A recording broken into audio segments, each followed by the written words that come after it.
একটা সুন্দর সকাল, একটা নতুন দিনের শুরু। সত্যিই আজ দিনটা সুন্দর। কালকে বলেছিলাম আজ অভিকের জন্মদিন, তাই প্রথমেই একটা সুন্দর কোট লিখে রান্নার কাজে হাত লাগালাম। কালকে কিছুটা তো এগিয়ে রেখেইছিলাম, আজকে সেখান থেকে শুরু করলাম। সবার প্রথমেই করে ফেললাম মাছের আইটেমগুলো, তারপরে একে একে সমস্ত ভেজিটেবল আইটেমগুলো বানালাম। সেদিন খুব তাড়াহুড়ো থাকায় স্টেপ বাই স্টেপ সমস্ত ভিডিও করা সম্ভব হয়নি। মোটামুটি আমার রান্না শেষ হয়েছিল 3টের দিকে, কিন্তু পরিবেশন করতে লেগে গেল প্রায় আধ ঘন্টা।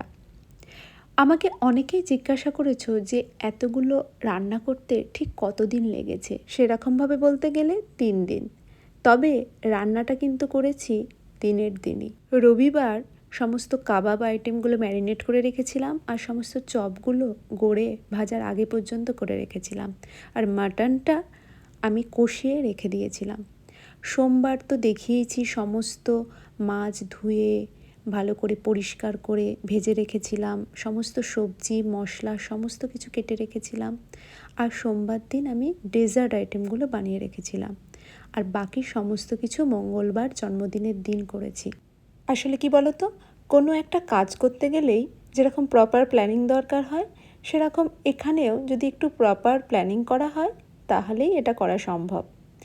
মেনুতে কী কী ছিল সেই নিয়ে কালকে একটা পোস্ট দেবো। অনেকেই জানতে চেয়েছে যে মেনুতে কী কী আইটেম ছিল। সকলে ভালো থেকো, সুস্থ থেকো, আবার দেখা হবে তাড়াতাড়ি। টাটা।